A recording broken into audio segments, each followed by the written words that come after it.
Bismillahirrahmanirrahim. Assalamualaikum warahmatullahi wabarakatuh. Perkenalkan, nama saya Nurul Isya Kamaluddin. Di sini saya akan menjawab pertanyaan tugas UAS. Yang pertama itu, jelaskan sejarah komunisme di Indonesia.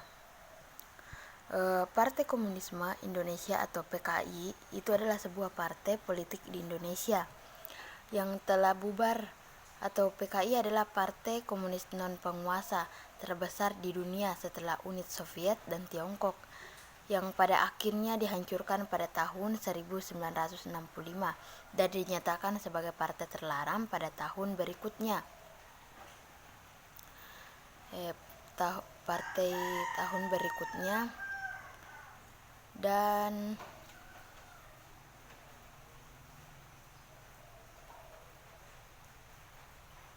Dan soal kedua yaitu jelaskan demokrasi sosialisasi komunis di Asia Tenggara.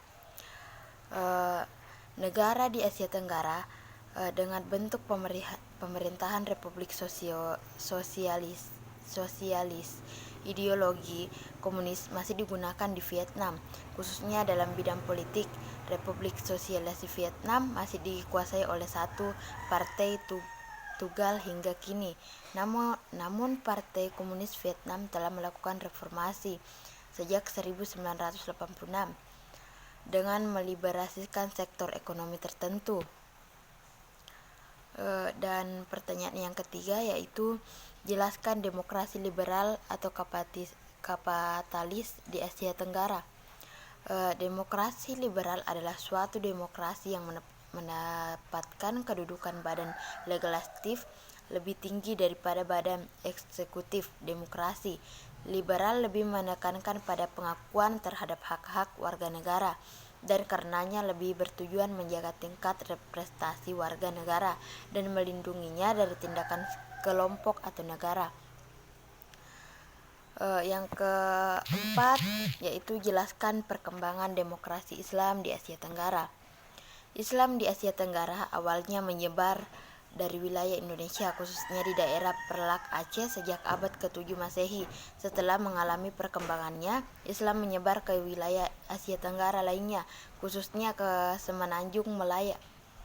Dan yang selanjutnya nomor 5 yaitu jelaskan pengaruh politik global barat di Asia Tenggara.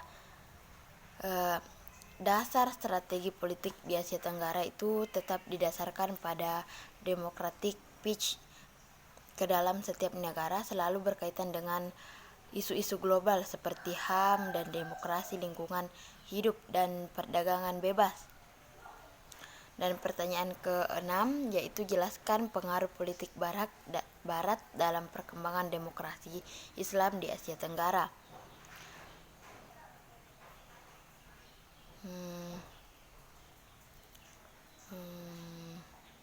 Langsung ke nomor 7 yaitu bagaimana perkembangan Islam di Indonesia demokrasi.